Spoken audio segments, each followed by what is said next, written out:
मनीष कश्यप के कट्टर दुश्मन तेजस्वी यादव, आपको पता है ना, उसको लेकर के कोर्ट में अहम फैसला आ गया। इतना बड़ा फैसला आ गया है ना, जिसे सुन करके आप हैरान और परेशान हो जाएंगे कि कोर्ट ने आखिर ऐसा क्यों कह दिया। भाई ऐसा क्या कर दिया कोर्ट तेजस्वी यादव को लेकर के, जानना बेहद जरूरी है।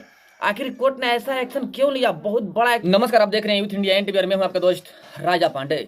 मनीष कश्यप के कट्टर दुश्मन तेजस्वी यादव, जिसके ऊपर दो केस चल रहे हैं।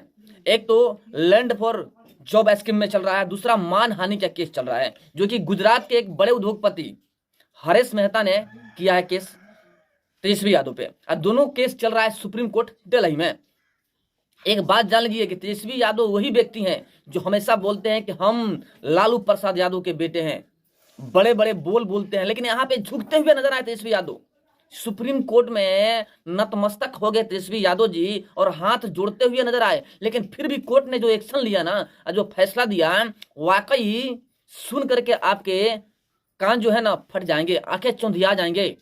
ऐसी फैसला ले लिया है कोर्ट ने, सुप्रीम कोर्ट ने। पहले आप वीडियो को शेयर कीजिए, अधिक से अधिक शेयर कीजिए, ताकि जितने लोग हैं ना सबके पास ये वीडियो पहुंच सके, सबको ये जानकारी मिल सके कि आखिर कोर्ट ने ऐसा फैसला क्यों लिया।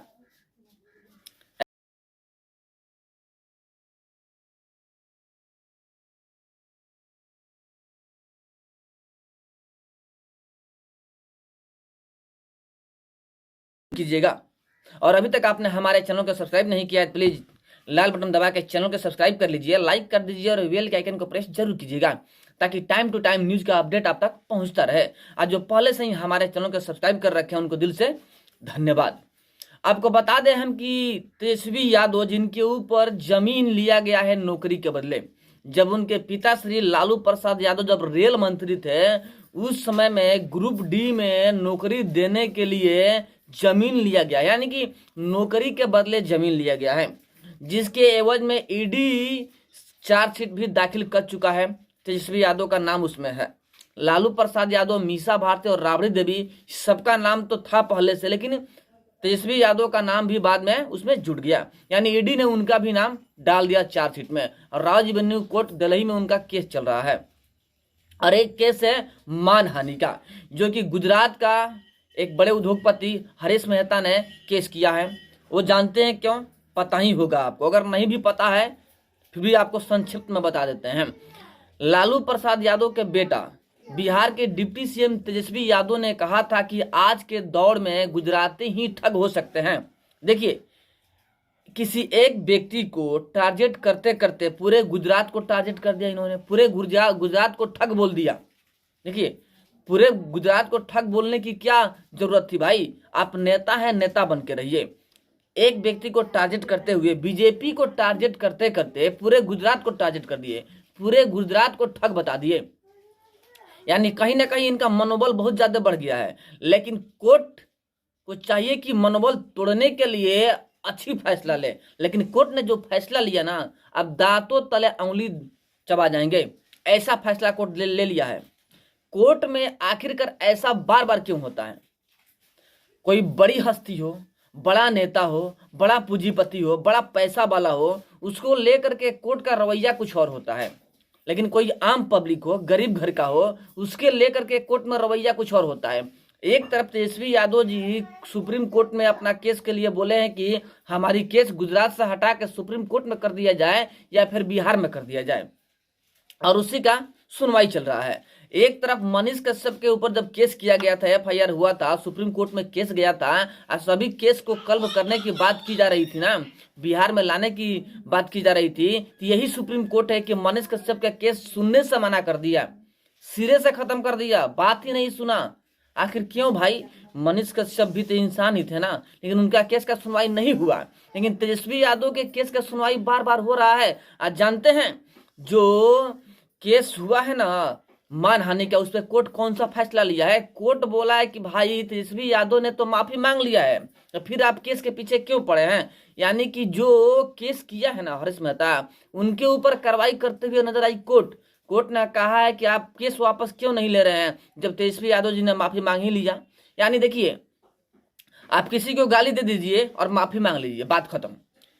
बात यही ना हुआ भाई, सुप्रीम कोर्ट के मत अनुसार तो बात यही हुआ किसी को गाली दीजिए, किसी को 2 लाठी मार दीजिए, किसी को गोली मार दीजिए और कोर्ट में जाके माफी मांग लीजिए, माफी मांग लीजिए, सब कहानी खत्म, कोर्ट के अनुसार यही है। देखिए बात ये ना कहीं कोर्ट में भी कुछ लोग हैं, कुछ जज हैं जो कि कांग्रेसी हैं और कांग्रेस के रवैया के अनुसार चलते हैं, इंडिया अलायंस के गैंग में शामिल हैं, जो कि नहीं चाहते हैं कि भारत आगे बढ़े, इसीलिए ऐसा ऐसा फैसला देते हैं। जानते हैं क्या फैसला हुआ है कि इनके केस को खारिज किया जाए, मानहानि का जो केस है उसे खत्म किया जाए, और उल्टा रिपोर्ट मांग लिया गया हरीश मेहता से कि आप बार बार केस को टारगेट क्यों कर रहे हैं, जब तेजस्वी यादव ने माफी मांग ही लिया है तो केस को बरकरार क्यों रखा जाए, रिपोर्ट दीजिए वरना आप ही पे एक्शन होगा। अब सोचिए, अगर आप गाली दिए हैं तो कोर्ट में माफी मांग लीजिए, आपका केस खत्म, और उल्टा एक्शन होने लगा किस पे, जो आप पे केस किया है ना, जिसको आप गाली दिए हैं, यानी गाली भी सुनिएगा और आपके ऊपर केस भी होगा,